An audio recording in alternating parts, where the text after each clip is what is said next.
For every grind, there's a hustle. For every J, there was a rustle. And here's how to do it.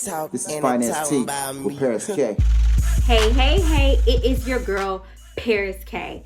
This week, I will be talking about 9 different ways that you can use that stimulus check. I don't want you to have to think about how you're going to use your stimulus checks. I just want to give you ways to elevate yourself financially, or to improve your credit score, or to just add some assets to your portfolio. These things are so essential, especially in these times, or any times at that. So the first way that you can use that stimulus check: start an emergency fund. It's been on your to-do list forever. I know it was on your New Year's resolution list, but you put it off just like losing weight, okay? But you don't have to do that. Not anymore. You're going to use that money. You're going to put it into an account, and you're going to save that money. Stack that money, okay? Don't spend that money, please. I'm begging you. I want you to be prepared. If there is an emergency, I want you to be prepared. I don't want that emergency to set you back again. You don't want to get there, okay? So just start the account. I know what you just said. Girl, I don't have enough money to save. I was her. I said it all the time until I readjust my budget and started sitting out on a couple of things and just telling people, like, that's not within my budget. Like, that's my favorite quote. Look, that's not within my budget. Try it out tonight. Hey sis, that's not within my budget. Hey, I can't do it. That's not within my budget. Hey, I'm not going to be able to do this because it's not within my budget. I mean, practice how you going to deliver that quote right there. Practice it so it just flows off the tongue. So you don't have to worry about if somebody is going to question. But either way, are they going to pay you the money? Don't allow anyone to question your situation. Be firm in what it is that you are trying to do for yourself financially, okay? Consider opening up a certificate or money market account in order to accrue higher yield interest.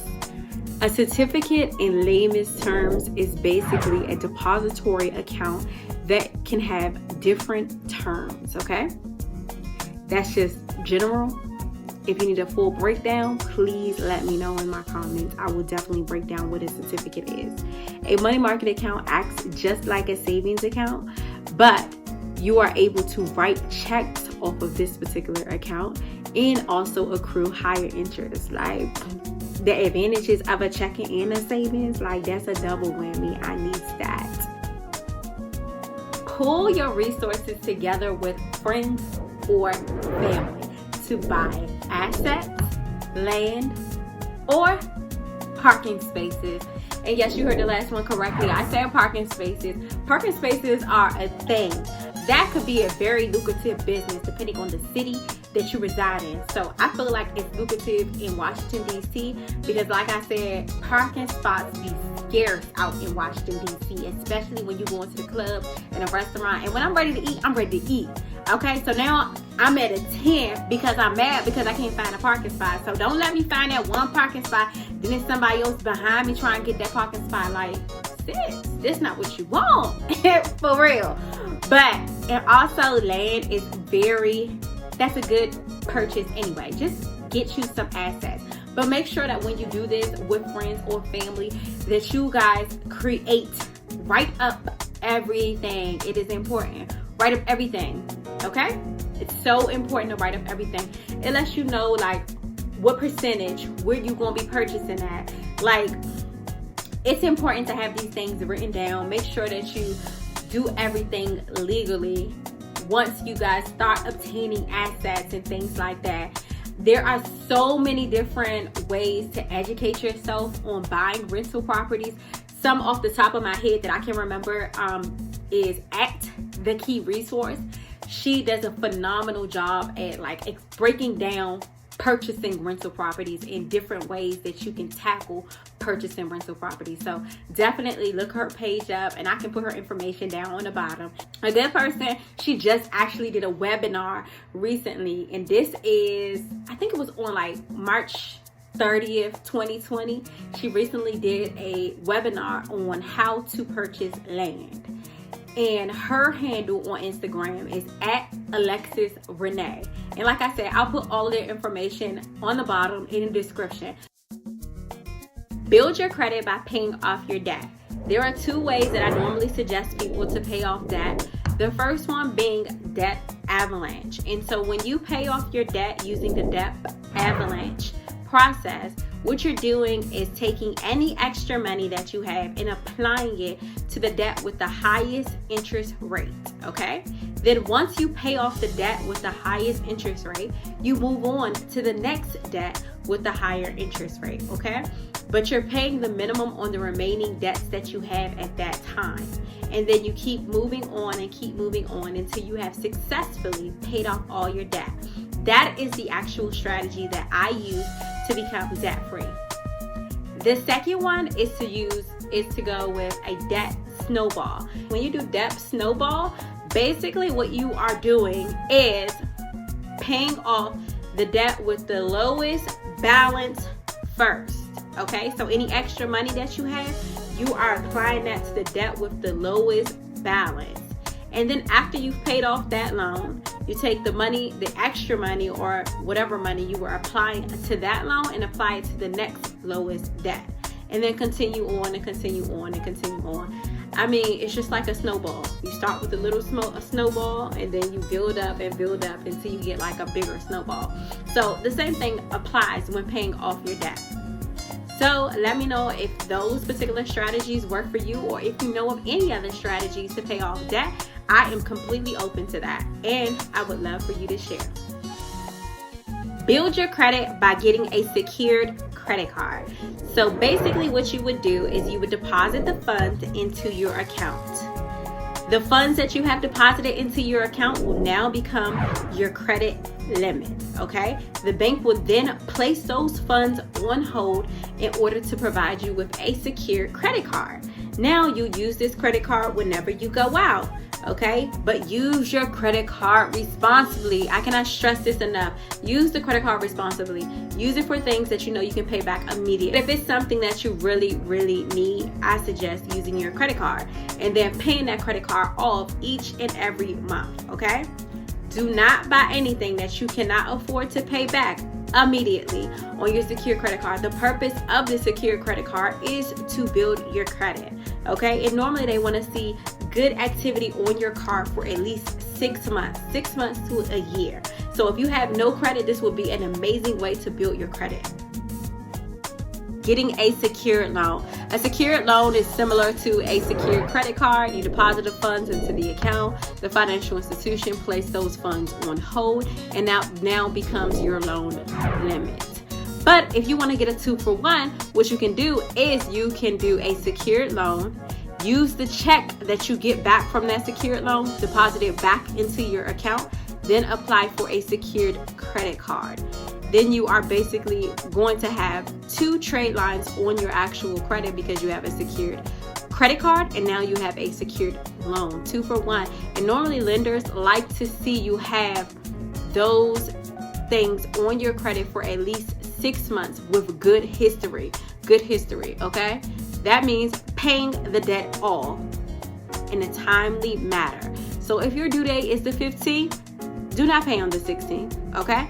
So payment 15th, pay on 15th. Remember what your due date is because missing one payment can drastically affect your credit, okay?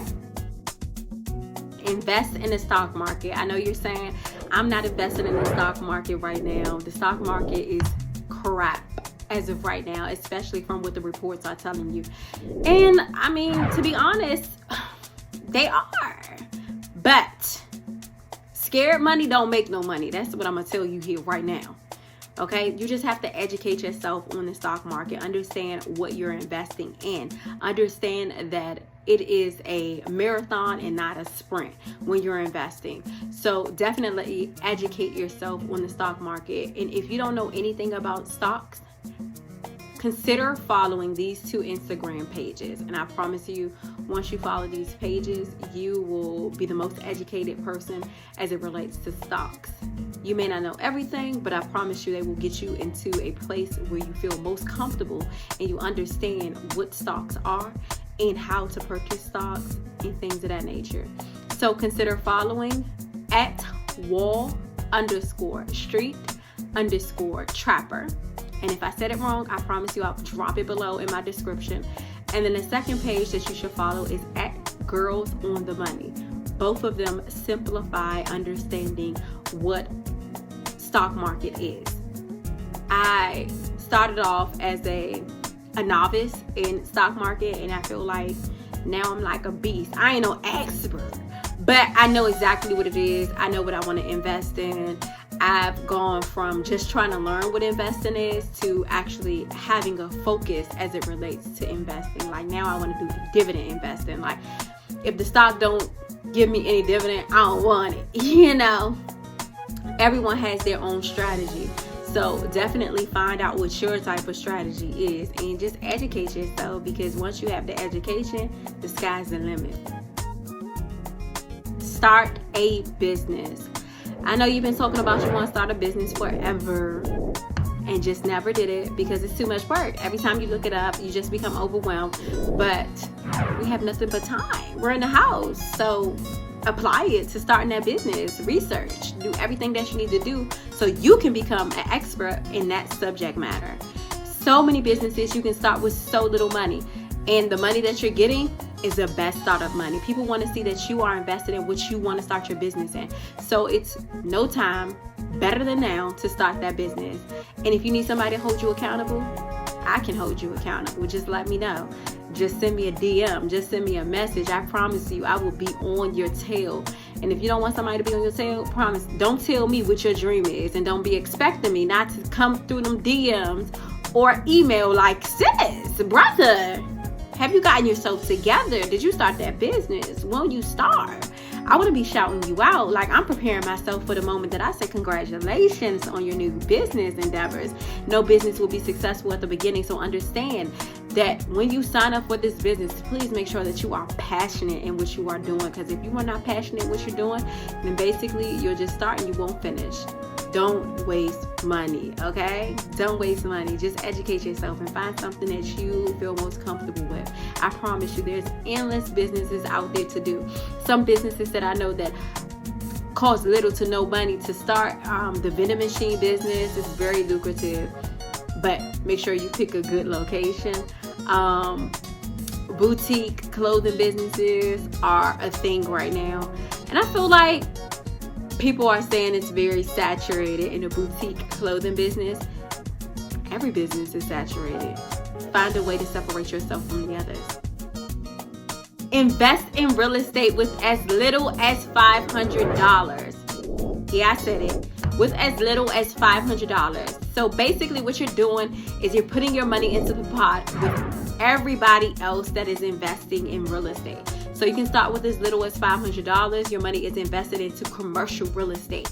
And it is with Fundrise. I have been doing this since I started getting into investments. And actually, during this time of the COVID-19, I haven't seen any drops in my investments with Fundrise, which is a blessing.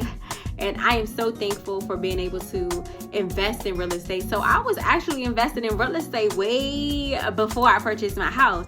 So if you want to get a jump start, you just want to dip your feet into real estate, but you don't want to have all the responsibilities of owning a home, definitely Fundrise will be an option for you. And you can start it with as little as $500. $500, see how you like it, see what it does, watch it grow, plant the seed, watch it grow. Literally, that's what it is. That's what the investment is. It's just like watching a flower grow. It takes time to grow. You got to keep watering and you got to keep watering and you got to keep watering in order to see the growth in that. So don't go into it like, okay, I don't see nothing drastic happen, because it's not going to happen like that, okay? So, I mean, it's going to be every month you're going to collect dividends. So, understand what you are getting yourself into.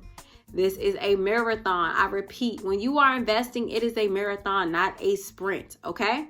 So you will not see profits immediately after you invest. And I will be dropping the link below how you could invest in Fundrise. If you know any other ways that people can invest in real estate with as little as $500, drop that below. Sharing is caring. Everybody needs to know. T-Setters, if you enjoyed what you saw today, go ahead and like, subscribe, and share. If you would like to join my T-Setter Society, go ahead and follow me on Instagram at FinanceT or FinanceT16 on Facebook. Hear the money talk and it talking about me.